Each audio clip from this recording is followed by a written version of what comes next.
नमस्कार, मी लतिका। आज मी तुम्हाला बटर गार्लिक चिकन बनवून दाखवणार आहे। माझ्या पद्धतीने एकदम सोप्या पद्धतीने दाखवणार आहे आणि घरच्या साहित्यामध्ये। तर त्यासाठी बघा 250 ते 300 ग्रॅम ही चिकन घेतलेले, स्वच्छ धुवून पूर्णपणे ह्याचं पाणी मी नितळून घेतलेलं आहे। त्याच्यामध्ये आपण साहित्य काढून घेऊया। चिकन जे घेतलेलं आहे ना, सगळं सॉफ्ट वाला घेतलेलं आहे। त्याच्यामध्ये बघा 1 चमचा आलं, लसूण आणि हिरवी मिरची अशी मी कुटून घेतलेली आहे, एकदम बारीक अशी कुटलेली आहे। लसूण जास्त घ्यायचा, लसणापेक्षा अर्ध आलं घ्यायचं आणि मिरची घ्यायची।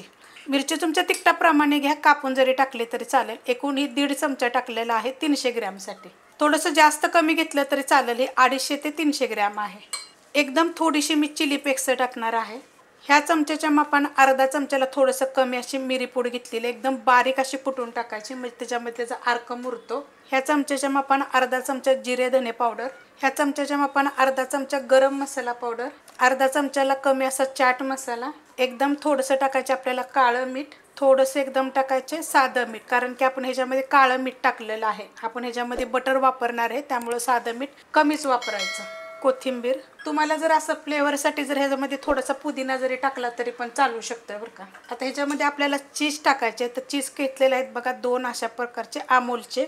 हे दोन्ही पण ह्याच्यामध्ये मी खिसून घेणार आहे। एक खिसून घेतलेलं आहे आणि हे दुसरं, ह्यातलं मी काय करणार आहे, अर्धच खिसणार आहे। पूर्ण जरी खिसलं तरी पण चालेल। हे बघा अर्धाच भाग मी खिसलेला आहे। त्यात टाकायचे अर्ध्या लिंबाचा रस, या चमच्याच्या मापाने बरोबर 1.5 चमचा घेतलेला आहे। आणि आपण आता ही बटर बघा वितळून घेतलेलं आहे।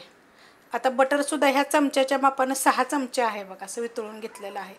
थंड आहे, गरम नाही आहे। तो 1 चमच्यावर ठेवला असेल मी साईडला। आणि हे सगळं चांगलं पहिलं मिक्स करून घ्यायचं, व्यवस्थित लागलं पाहिजे। त्यासाठी चिकन काय करायचं, पूर्णपणे त्याचं पाणी आपण स्वच्छ धुतो ना, नितळून घ्यायचं। मस्त असं बघा हे मिक्स करून घेतलेलं आहे। आणि चिकनला काय केलं होतं माहिती आहे का, सुरीनं जरा टुचून घेतलेलं आहे। टुचून घेतलं का नाही सगळीकडून असं थोडं थोडं, तर मग काय होतं माहिती आहे का, त्याच्यामध्ये चांगला अर्क मुरला जातो। तर त्यासाठी तशा पद्धतीत करायचं। आता ह्याला काय करणार आहे माहिती आहे का, तुम्हाला हवं असेल तर पूर्ण रात्रभर सुद्धा तुम्ही असं लावून ठेवू शकता। मी 5 ते 6 तास फक्त ठेवणार आहे। जर सकाळी करायचं संध्याकाळी करायचं असेल ना, तर सकाळी जरी लावून ठेवलं तरी पण चालू शकते। मी ह्याला 4 ते 5 तास फक्त ठेवणार आहे। झाकून ठेवलं होतं बघा 4 ते 5 तास, बरोबर 5 तास झालेले। दिवसभर बी ठेवू शकता, रात्रभर बी ठेवू शकता। असं जर सकाळी करायचं संध्याकाळपर्यंत ठेवू शकता। मिक्स करून घेऊया व्यवस्थित असं। मस्त असं बघा हे मिक्स करून घेतलेलं आहे। आता ह्याच्यासाठी आपल्याला काय पाहिजेत माहिती आहे का, ह्या अशा पद्धतीच्या बघा, तुमच्याकडे जर अशा स्टीलच्या असल्या ना, तर असल्या जरी घेतल्या तरी पण चालू शकते। आणि अशा घेतल्या तर ह्यांना काय केलं, स्वच्छ धुवून घेतले आणि सुकवले आता मी। आता ह्याच्यामध्ये आपण हे खवून घेऊया। तर खवायचं कसं माहिती आहे का, हे अशा पद्धतीमध्ये हो का, हे असं। आता हे मी सगळं करून घेते बरं का। अशा पद्धतीत बघा मी हे सगळं लावून घेतलेलं आहे। आता आपण ठेवून घेऊया एक एक। तवा ठेवलाय बघा मी गरम करायला, त्याच्यामध्ये ना बटर टाकून घेणार आहे असं। आणि बटर काय केलेलं आहे माहिती आहे का, वरून आपल्याला सोडायसाठी मी वितळूनच घेतलेला आहे, पसरून घ्यायचं असं। आणि हे बघा असं ठेवायचं। गॅस केलेला आहे मी पहिला मीडियम गॅसवर आपण हे करत आहे। जेवढं ही का नाही मुरल का नाही, तेवढं चांगलं लागेल बघा चवीला। ही तुम्हाला रेसिपी कशी वाटली जरा कमेंट करून सांगा। आता तुम्ही कसे बनवता ती पण मला कमेंट करून सांगा। गॅस आहे मीडियम, 2-2 मिनटं ठेवायचं आणि वरनं काय करायचं माहिती आहे का, असं बटर सोडून घ्यायचं थोडा थोडासा। आणि बटर काय करायचे, वितळून घ्यायचे बरं का।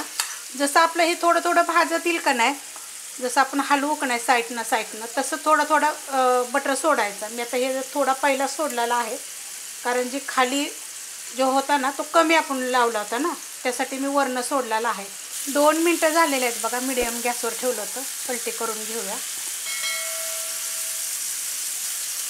घाई करायची नाही आहे, आरामशीर चांगलं भाजून द्यायचं। हे मी नंतर ठेवलं होतं, 2 राहिले होते ते असे। आता हे असं भाजत आलं की नाही, तर वरनं थोडा बटर सोडत राहायचं। तर हा साईडचा आता असा आलेला असेल का नाही, तर तो सुद्धा आपण थोडंसं असं वाकडं करायचं आणि चांगले भाजून घ्यायचे। 2-2 मिनटं बघा मी प्रत्येक वेळेस असं हलवून थोडंसं बटर टाकून असं भाजून घेतलेलं आहे। 7 मिनटं झालेले आहेत बघा मी, 7 ते 8 मिनटं मी असं बघा थोडंसं बटर सोडत राहायचं सारखं आणि ह्यांना काय करायचं, असं साईडनं असं फिरवत राहायचं, म्हणजे चांगलं थोडा वेळ असं ठेवलं तरी चालू शकतं. असं फिरवत राहायचं आणि चांगलं भाजायचं. काय होतं माहिती आहे का, आपण विकतच आणून खातो का नाही, घरी आपण तेवढ्या पैशामध्ये का नाही जास्त खाऊ शकतो आणि चवीला बाहेरच्यापेक्षा बी छान लागतं. सेम पद्धतीने मी सांगितले तशा पद्धतीनं करा. भाजलं आहे किती मस्त बघा सगळ्या साईडून. मी सगळ्या साईडून चांगलं भाजून घेतलेलं आहे. तुम्हाला मी खूप रेसिपी सोप्या पद्धतीनं मी करून दाखवते. फक्त याला कमीत कमी 5 ते 7 तास तरी चांगलं ठेवा मुरत, म्हणजे खूप छान चव येईल. एकदा माझ्या पद्धतीनं करून बघा आणि ही रेसिपी कशी वाटली ती पण मला सांगा बरं का. रेसिपी आवडली तर लाईक करा, सबस्क्राईब करा, कमेंट करा आणि शेअर बी करा.